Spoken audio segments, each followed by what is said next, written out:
Welcome everyone. Thanks for joining. Hello and everyone. My name is Lale and I am a community educator partnerships manager at Course Hero. I welcome you to this session, 3 steps to building a digital toolkit for student engagement. There's lots of sessions today dedicated to technology and education. And this session will be very special because we have an educator who's fantastic at using and leveraging technology to engage students in the classroom. With us today is Jeremy Kaplan, who is a director of teaching and learning at Carney's Newman Graduate School of Journalism in New York. Him and his colleagues at their institutions are helping train a new generation of journalists. Jeremy leads the school's entrepreneurial journalism creator program. This is a 100-day online program that prepares journalisms from many countries for to venture into new projects. Jeremy also writes the Wonder Tools newsletter. We will be dropping a link for that in the chat, where you will see many of the digital tools Jeremy is using, not only in the classroom, but also just to do life better. So please help me welcome Jeremy Kaplan, and please drop your questions and ideas in the chat. This is an open conversation. We love to see the kind of tools you are using in your own classroom. And keep an eye on the chat. There will be several links that we will be dropping just so you're engaged in this session. Jeremy, please be welcome. Thank you so much, Lale. It's a delight to be here. I am going to turn to a couple of opening poll questions. I'm excited to be here and excited to see how everyone is feeling and doing today. So a couple of poll questions to start us off. We're talking about engaging teaching and creating a toolkit. So I'm going to share with you a lot of tools today, and I hope that you'll find at least 1 or 2 that's really useful for you. So in our first poll, we're asking how people are feeling. I see the word excited is coming up a lot. I see a bunch of other words. However you're feeling, it's all good. We all have different places we're at now that the summer is beginning.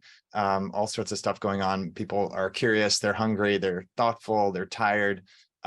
Wherever you're at, it's all good. So this is an example of a very simple tool that I use often as an icebreaker, as a starting point for class. It's called Slido, and it gives people multiple different ways to enter. So as you can see, you can use the QR code. So often I'll have students I'll instruct them to point their phone at the screen and answer on their phone. And you can do that too, if you'd like. If you're joining now, you can point your phone at the QR code, and we'll have a few poll questions throughout. You can also point people, when you're using Slido, to the link. So I put the link in the Zoom, but if they're in a live class in person, for example, they can type in slido.com and just use the code. And it can be a consistent code for your class throughout the term, for example. So that makes it nice and easy. Three ways to get people in: the QR code, the link that you give them, or a link that you paste in the chat. So I'm going to move on to a couple other quick poll questions, just to give you a sense of how this can work and how this can be useful in different kinds of contexts, right? So you can use emojis like some of you are doing. You can use these word cloud polls are the first kind of type of poll. But as you can see here, I'm going to pull up other questions, and you as the instructor can do that. So I'm moving on to this next question, which is similar. It's also a word cloud. So it's just one word. What's one word that describes what you enjoy most about teaching?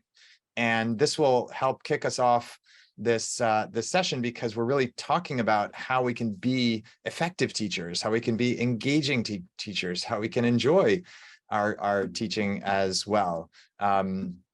So yeah, I see people love students. They love the connection. They love engagement. They love learning. They love sharing. They love enlightening.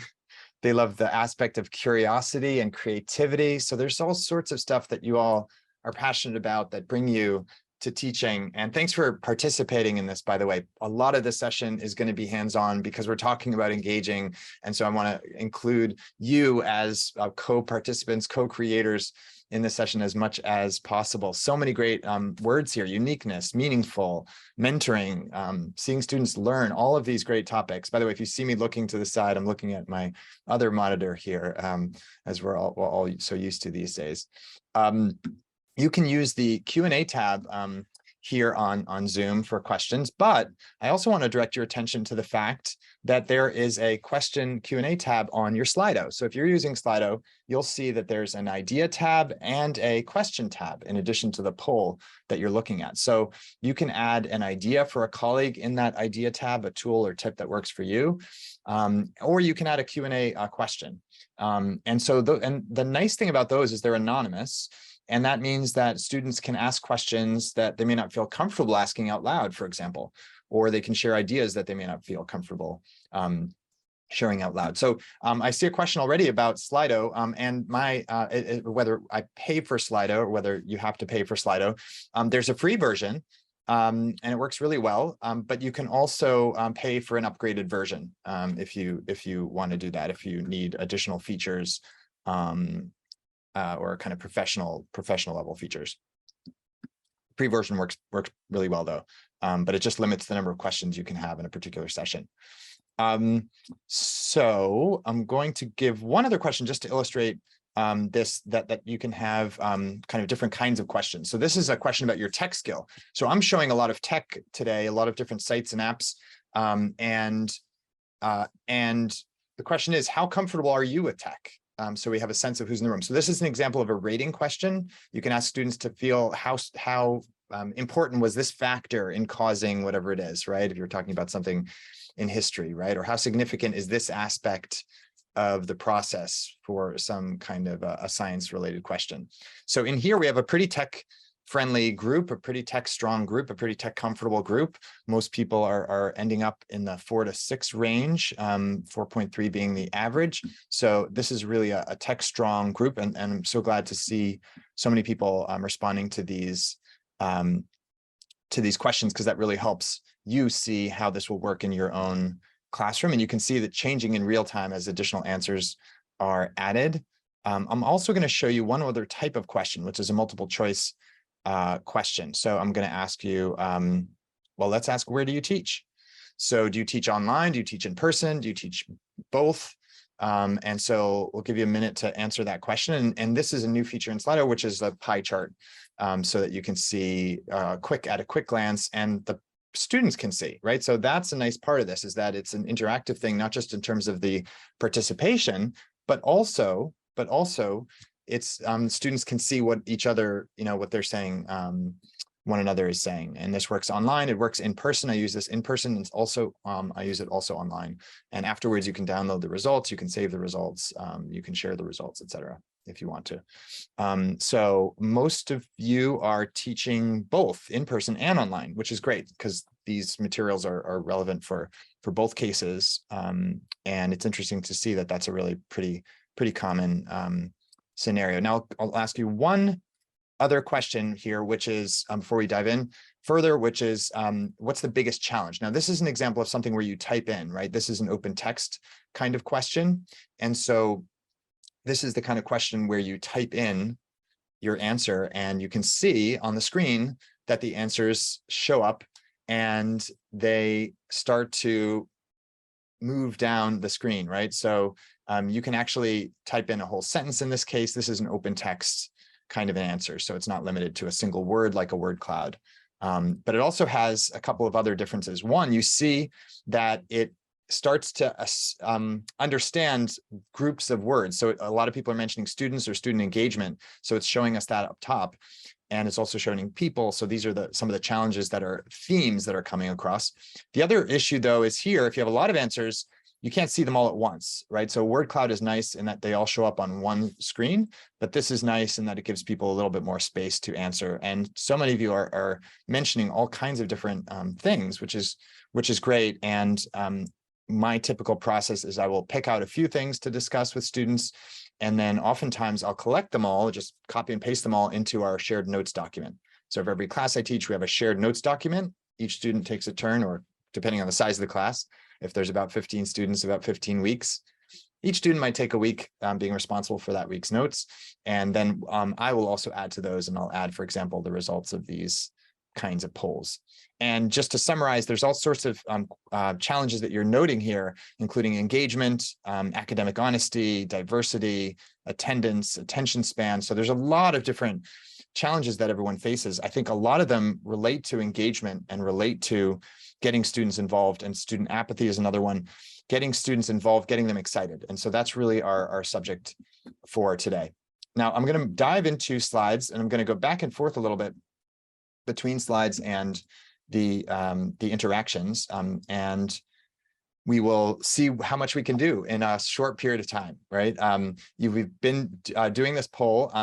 As you heard from Lale, I direct the Entrepreneurial Journalism Creators Program at the City University of New York, the Newmark Graduate School of Journalism. I'm also Director of Teaching and Learning at this program. I'll take questions at the end. I see a couple hands. I'll take questions at the end of the session, but I want to share a lot of things with you, so I'm going to move relatively quickly. You already probably noticed that I speak quickly, and when it's a 45-minute session, I speak even faster because I know you're all really smart and you all want to get as much as you can. Your time is valuable, so I want to pack as much in as possible.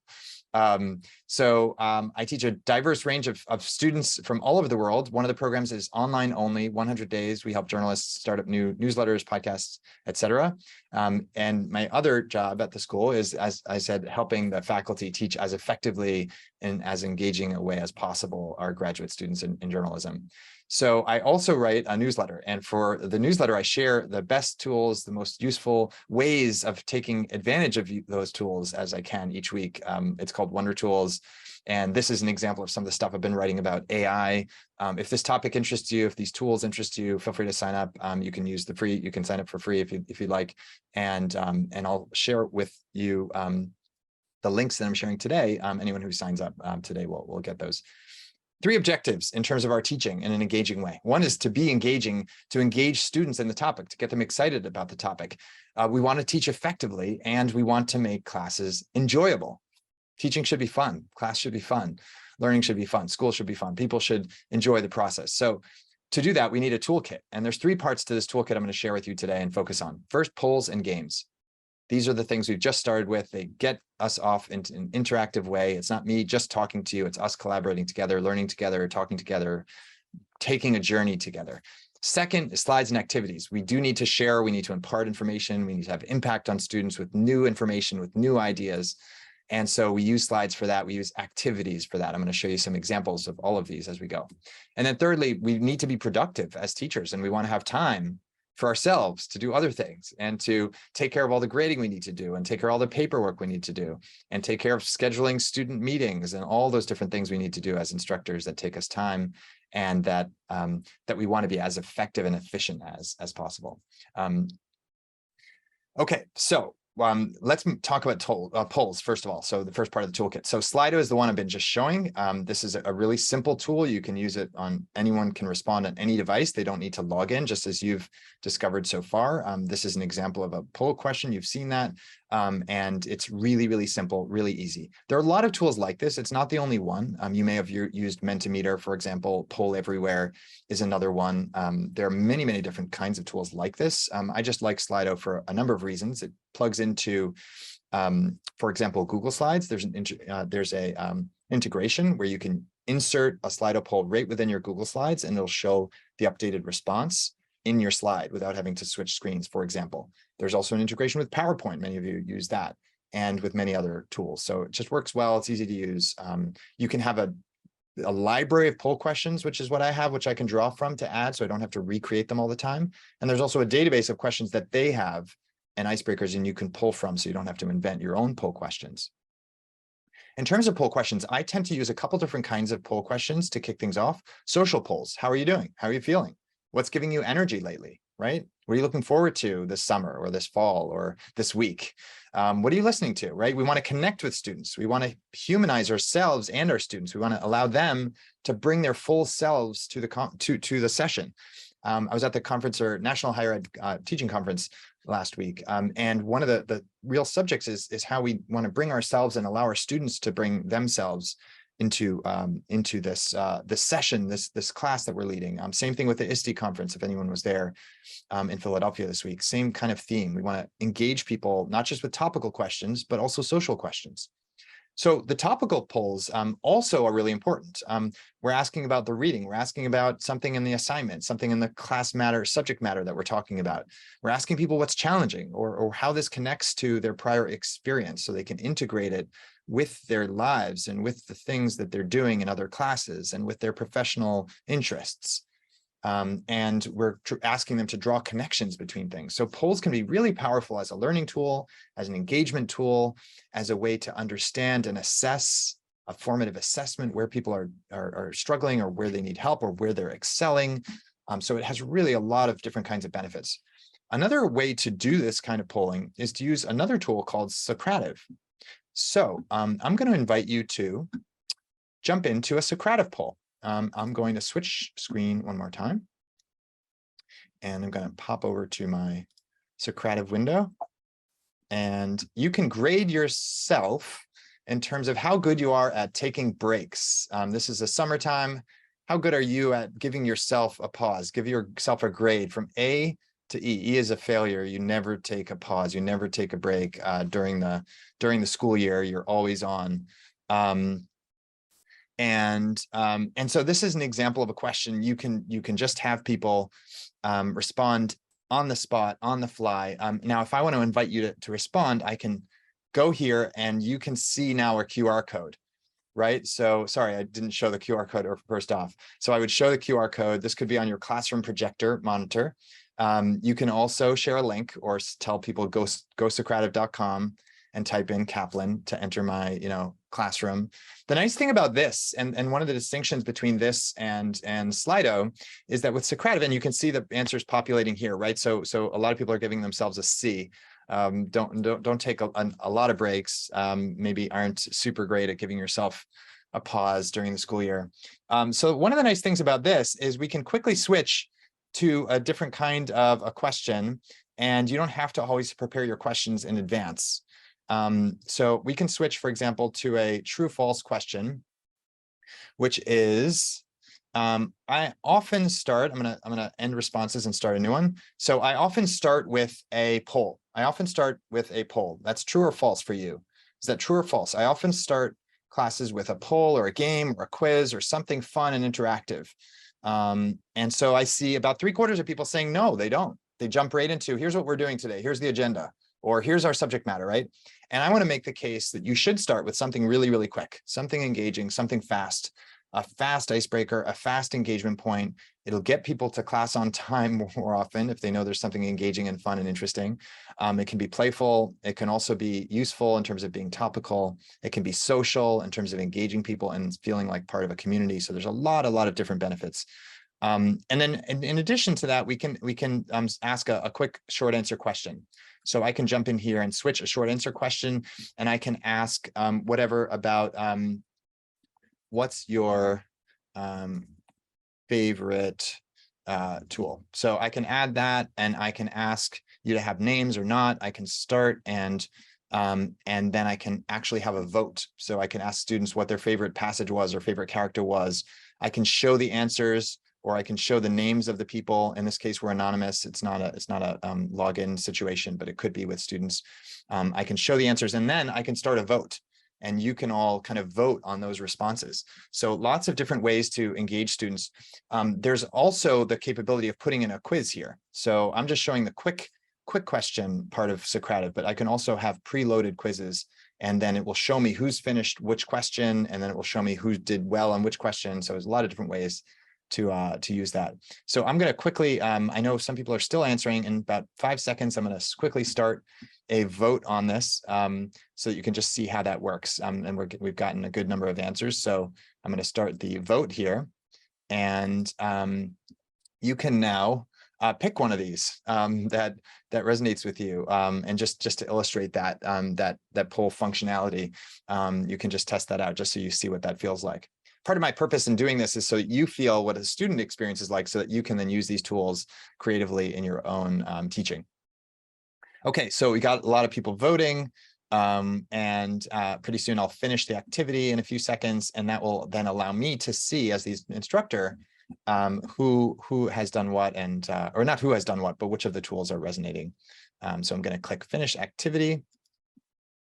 And I know some people are still responding, but I'm just going to conclude that. And okay, and so now we can see, actually don't need to see the names because these are anonymous. And I don't really need to see, yeah, I guess we will see the responses. So basically we can see kind of some of the results pretty quickly. There are reports that we can generate from this. And if we go back to the launch screen, again, I can launch an actual quiz, right? So I can launch any kind of quiz that I have in my library, and that's a quick way to engage people in a learning experience that's live and interactive. Jump back into my slides. I know I'm moving quickly and I'm speaking quickly because we have such limited time today. I will try to get to the question. Quick questions for you from the audience. Please, yeah. Folks are asking if you can save multiple polls for multiple classes. Yes, you can. You can have multiple rooms. So if you, again, it's a freemium situation. A lot of these tools are freemium. I am now using the free version, but I've used the pro version in the past. And with the free version, you're limited to one room. But if you have a pro version, you can have multiple different rooms for multiple classes.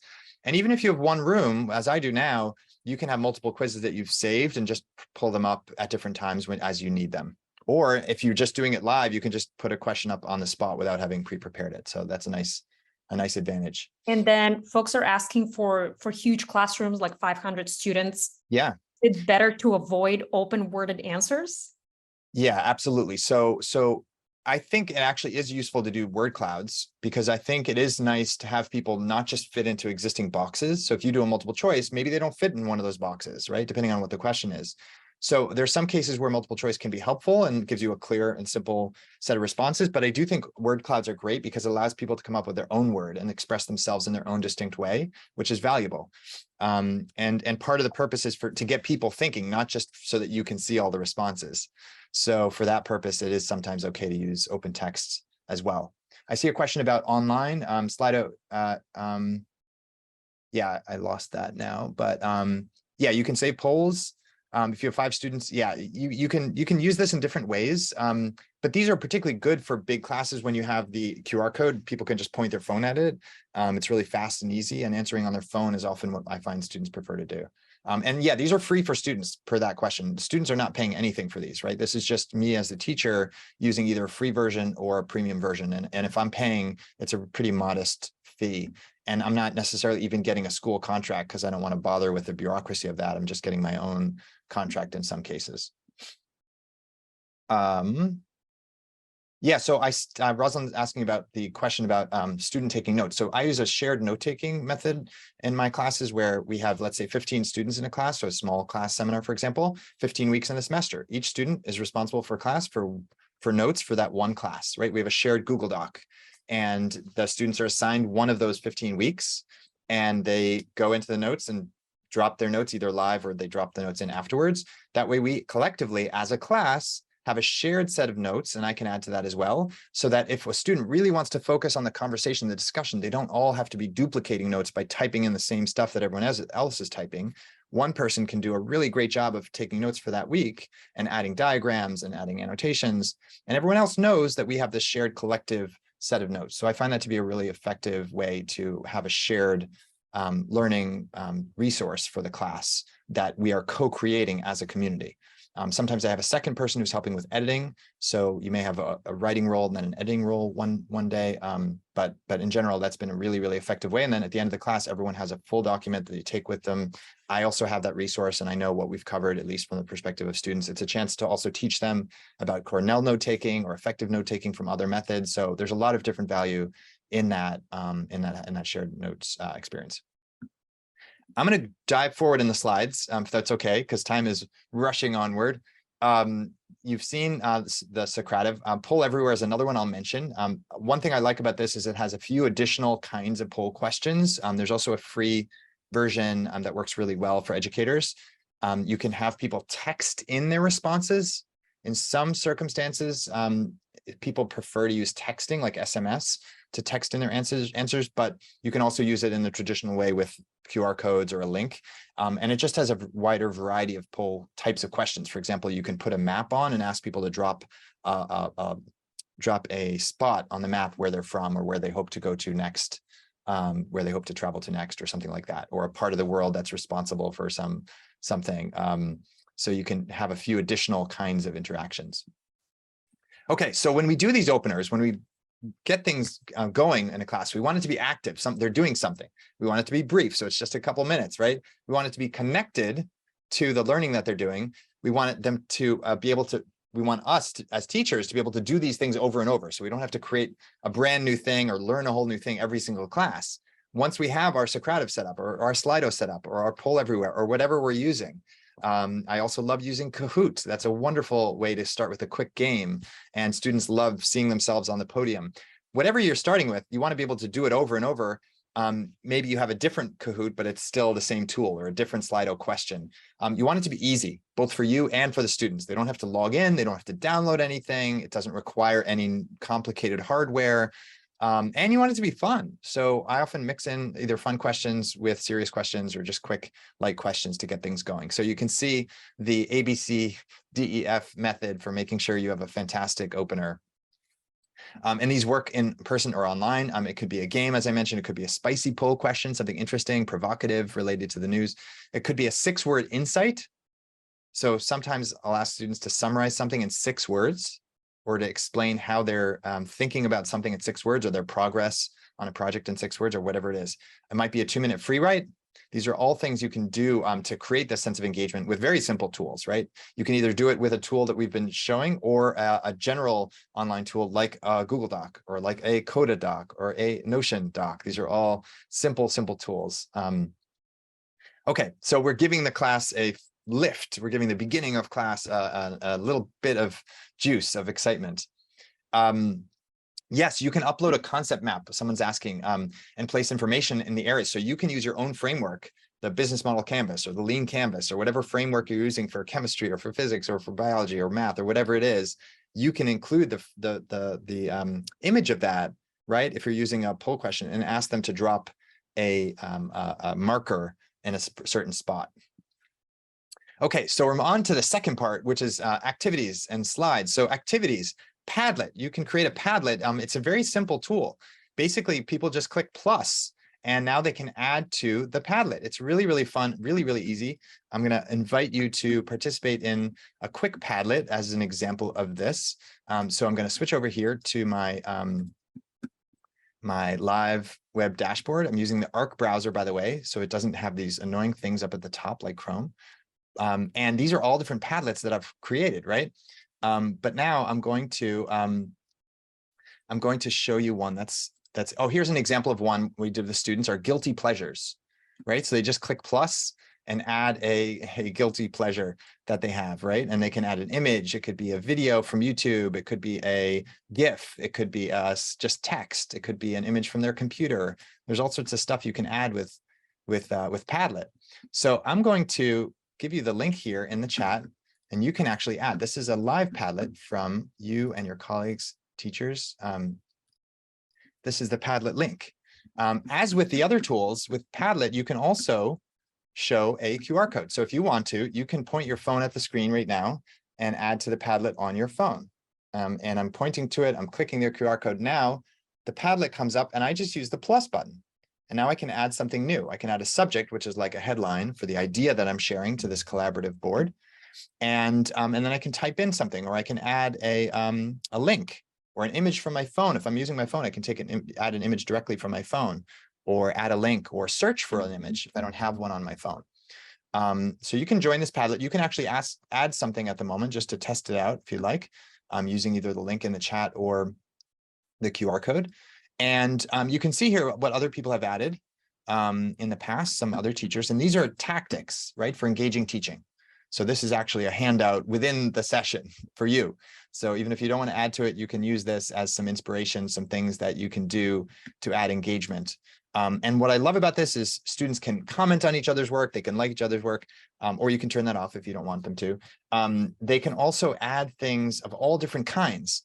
So if I click plus here, I can add I can even record a video. So you can do this as an asynchronous engagement thing. Ask them to like a Flipgrid video, or screen record something, or draw something, or they can even magically draw something, right? Like an inspiring teacher engaging a lively class of students, right? This is going to use AI to draw an image to add to the board, right? So there's just an amazing range of things that you can do with Padlet, and you can create different kinds of Padlet. There's a Padlet that has a map, right? Someone asked about that, dropping pins. So here it is. It's giving me a bunch of different images of an engaging classroom. I'm going to use this one, and I'm going to say engage students with live AI demos. So that's an example of something you can do. And there it is. It's added to the Padlet at the top in real time. I'm using AI to generate an image. So students can create things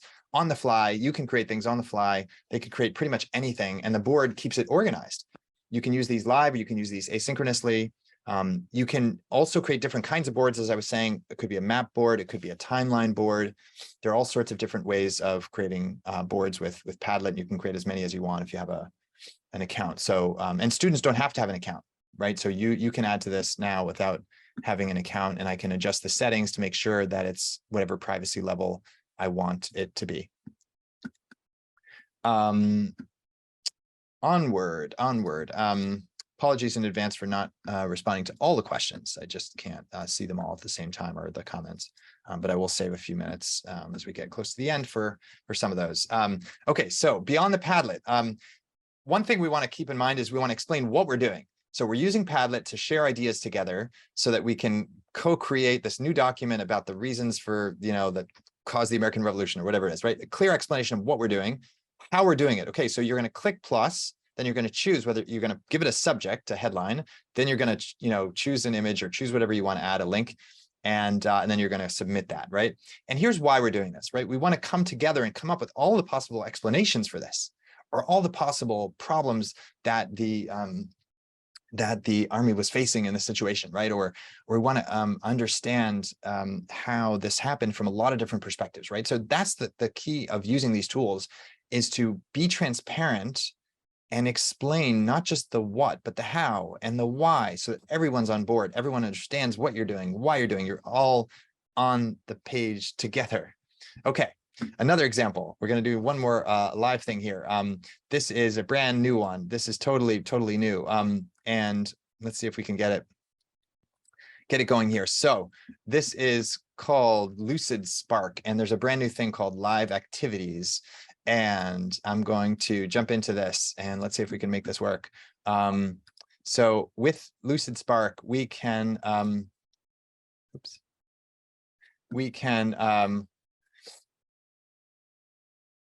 let's see here. We can do a live activity. So I'm going to ask you about your favorite chocolate, right? We'll do a fun one. There's other serious ones, but I'm going to just do a fun one. So I'm going to click start.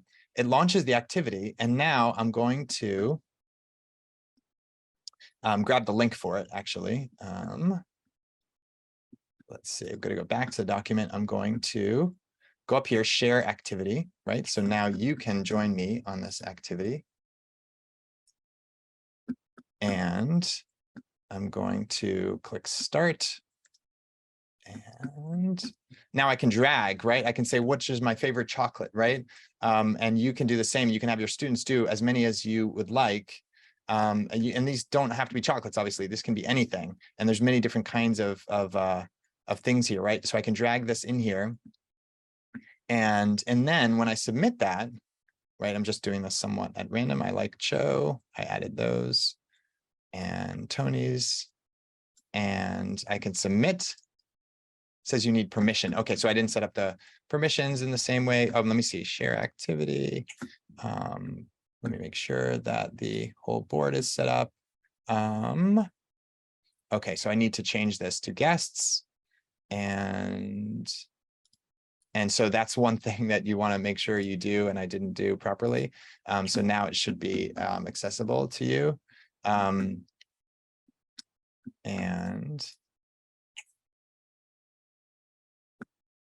Yeah, so sorry about that. So anyway, but we don't even have that much time for this one in any case, but you get the idea of how it works. And it's nice when you have a bunch of people participating. The nice thing about it is that it'll actually show you all of the responses aggregated and averaged, which can be really useful as in terms of like showing the results. And it's a whiteboard tool. So it's like Miro, and it's like Mural, other kinds of whiteboards that are really useful.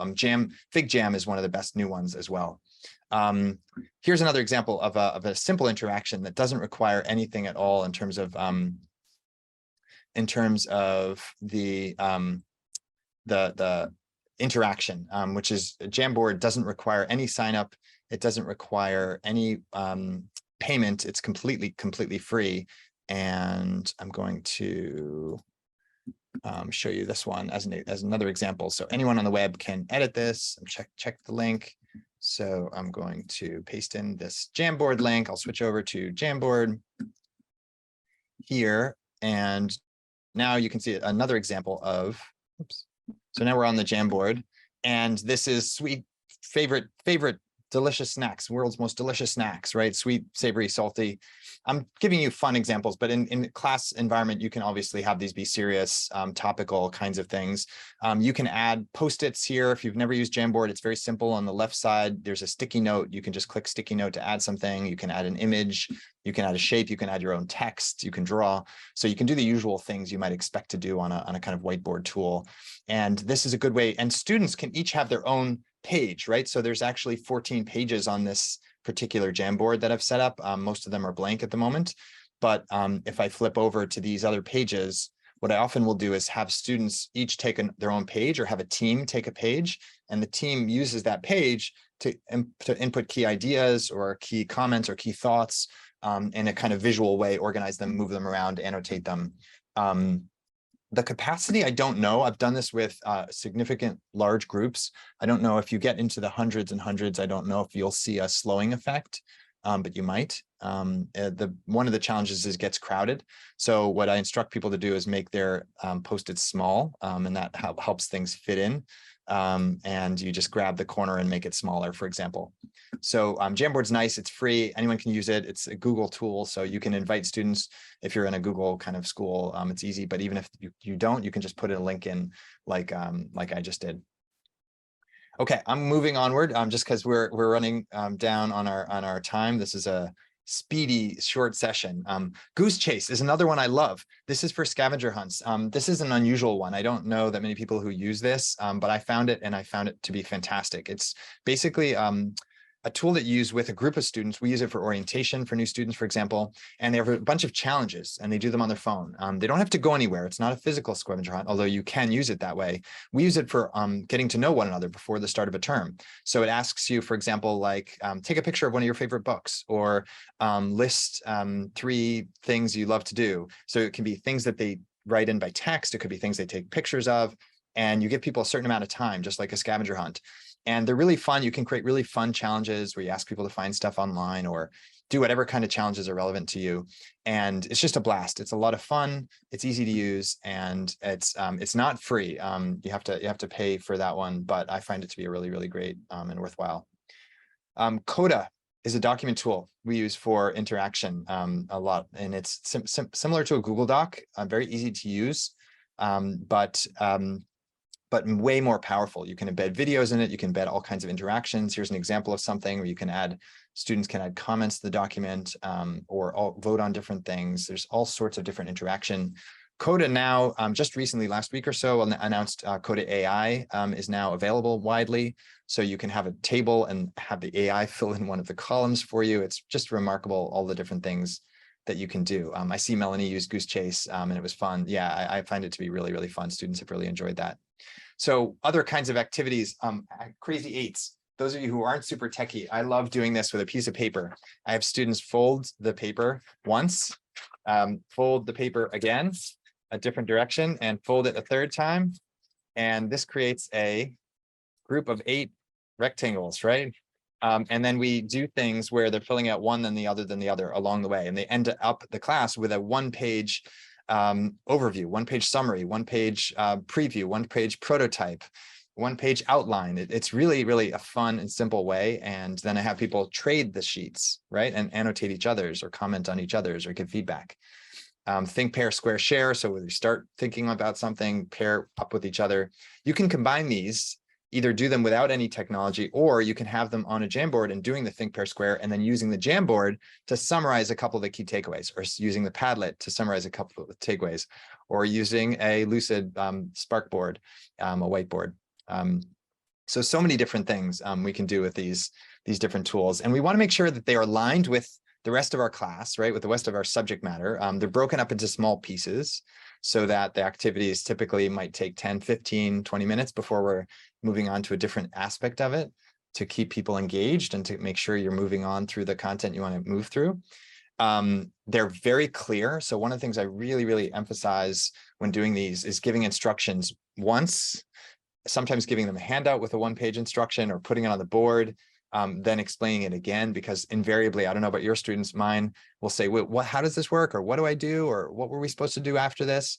So I preempt that by giving them crystal clarity as much as I can, and making sure that there's all the information they have is simple and clear and short. There's all sorts of other creative things. We're going to stop now for questions. There's so many different things that we can do: curating a collection of material, creating a resource together by creating slides in a Google slide deck together or a whiteboard together, creating a collaborative doc together, like a Google Doc, like I mentioned with the notes, critiquing things together with Kami or Hypothesis or other tools where they're actually annotating something. You can even do that on a whiteboard tool like the ones we've been using. So we are always explaining how we're doing, what we're doing, why we're doing, what the benefit is, what the next step is, and asking for their input. Okay, I'm going to stop there. There's so much more that I would love to share with you about presenting slides, and other interaction and so many other tools. But if you read Wonder Tools, you'll see more of those. And I'm going to try to answer questions as much as I can in this remaining time. And those of you who are interested in hearing more, feel free to ping me by email, and I'm happy to find another time to talk more about these tools. I'm putting my email in here, jeremy@jeremykaplan.com. And I will share with you a resource as I answer these final questions. I'm going to share with you a final resource, and this is the handout, which I'll be happy to send to folks who sign up for this. You don't have to pay if you don't want to. If you want the free version, if that's what works best for you, you can do that. But if you sign up, I'll know that you're part of this, and then I can send you whatever materials might be useful, like the links that I referenced today. And I'll put that in the chat one more time, in case anyone wants to do that. And that's my way of just keeping track of things and making sure that I can get to you something that might be useful for you, because that's my goal here. Okay, so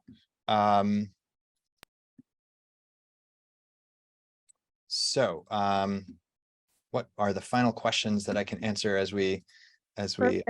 Jeremy, I'll sort through some of these questions. Okay, thanks. Several questions about how do you use some of these tools in fully asynchronous classes? Yeah. Any advice for that? Yeah. So you can often share a link with people, right? So you can basically just say, hey, go, by Tuesday, add something to this Jamboard, or before next class, here's the Padlet link, add to this or this, right? You can say add to the material in between the two classes. You can say, go and comment on someone's, Padlet, first add something and then comment on someone else's thing. So pretty easy to do that even with poll questions and with Kahoot. With Kahoot, you can ask them, you can assign a Kahoot. So you can say, go to this link and at some point take this quiz, right? Take this Kahoot game. And then students can actually kind of compete with each other, and they can take it whenever they want in their free time or whenever they're available. And same thing with Slido poll. Like you can have a Slido poll and just leave it open. Even if you're not there, they can answer it anytime during the week. So it stays open until you close it. Yeah, awesome. You can use these polls in Canvas, your LMS, so these things will fit in. You can either share them just as a link in your Canvas, or you can embed them. So there's a lot of different ways to integrate them into a learning management system. And then you can share the results afterwards so students know, what the group thought. Perfect. Jeremy, there was a question about assessment in relation to these activities. Is this something you grade? Can you turn it into an assessment? Any ideas for that? Yeah. I mean, you can certainly use any of these tools in a lot of different ways, right? So for example, with Slido, you can have questions that are actually, or with Socrative, you can have questions that are graded automatically, right? And then students are given the response. Quizzes is another tool with quizzing, where you can even use AI to generate some of the questions for you. And then you can have it grade the questions and also provide students, importantly, with the answer and the rationale behind the answer. So absolutely, these are things you can use for assessment, either formative assessment or for actual grades. I don't think we want to be in sort of the business of only, relying on the automatic grading, but you can certainly use that for a quizzing kind of purpose, and you don't have to manually grade the quizzes for sure. Perfect. And we have time for one more question, and it came up several times. So yeah, Jeremy, the question was, are any tools particularly good for students with disabilities? Any thoughts around like inclusivity and accessibility? Have you faced challenges? Yeah, this is really important. And this is something I'm working with. I try to give input to these tool companies because they want to hear how teachers are using them, and I'm trying to give them input. And this is one important area where I'm trying to give a lot of input for the tool makers, which in many cases haven't really thought through all of the accessibility needs of students and different kinds of students who are visually impaired, who cannot hear, who cannot move in different ways. I have had students in a couple of recent terms who were visually impaired and couldn't see things on screen. So we were thinking a lot about these adaptations. The short answer, there's a long discussion to be had about this subject. The short answer is not all of these tools work equally well. And so depending on which tool we're using, we will take a little run through in advance and often try to test different scenarios. If someone can't see the screen, are they able to, have a screen reader read out the question so that they can still answer? And is there a way for them to move the mouse to make their answer? Is the system allow for that? So unfortunately, we don't have time to get into that in full depth, but it's a really important area. And it's an area where many of the tools, to be honest, aren't quite good enough yet. And I'm hoping to work with others, like many of you, maybe to continue pushing for better accessibility for many of these tools. Perfect. Jeremy, thank you so much. This was a flash run through these tools. For folks who felt like they couldn't catch up, it's fine. So do our students all the time. I'll be dropping the link again to Jeremy's newsletter in the chat along with his email. Also, the session is recorded. So next week, just watch out for an email from Education Summit, Course Hero Education Summit. We will be sending this out to you. I highly recommend going back to that recording and kind of taking the time to digest the session. But thank you everyone so much for joining today. And thank you, Jeremy, for going with us through this ride. It was super fun to see all of these tools. Can we do one closing question just to take away? This is absolutely the last Slido. We're back to Slido. I know we used a bunch of different tools here today, but back to Slido for one last takeaway question. I'd love to know what your takeaway, what is one takeaway for you from today? And I'll paste in the link one more time. You can see I'm doing this live to see how you can do it live too. I'm just grabbing the copy link and pasting it into the chat, also showing you the QR code. And you can add whatever takeaway you have into this live Slido. It's important at the end of any class, in my view, to have some synthesis, right? We're in a micro version today, just 45 minutes. Normally, I like to do this at a little bit more length, so we have time. But in any case, even that, it's good to have a little moment of synthesis. So I encourage you to use polls at the end of class, even for an exit ticket. Like, what's one thing you're taking away and one thing you're still curious about or want to learn more about? So feel free to share whatever it is that you can share in just a quick moment as we end here. And I want to thank you for being here, for caring enough to take time on a June day to spend time focusing on bettering yourself and learning more about teaching and being such a great teacher that your students will love your work. So I wish you lots of great success in your upcoming teaching. Thank you for being here. Thanks to Course Hero too for making this whole summit happen and bringing us together to think about teaching and how we can serve our students even more energetically, more successfully, more enjoyably, effectively.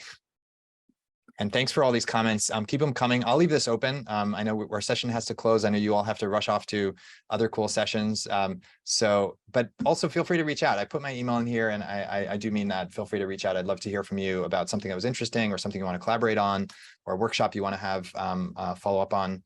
I'm doing some new online courses in the coming months. For teachers also, including on AI and other topics. So if those are things of interest to you, just reach out to me. You see my email. I think you see my email still on the screen. Oh no, you don't see. You see the Slido on the screen, but it's jeremy@jeremykaplan.com with a C. And Wonder Tools is the newsletter where you can read about this stuff if you want more about this, or you want to catch up on more detail about many of these tools. Perfect. Thank you so much, folks. Keep going. Keep adding these comments. I'm sure it will be nice for Jeremy to read them later on. And I would love to invite you to keep joining the sessions that are coming up. This day is full of digital tools and technology. So for folks who were having questions about AI, we have 2 more sessions coming up, specifically on teaching with AI. And thank you everyone for joining. Just watch out for an email from us with a lot of these resources. Thank you, everyone. And thank you, Jeremy. Have a wonderful day. Thanks, everyone.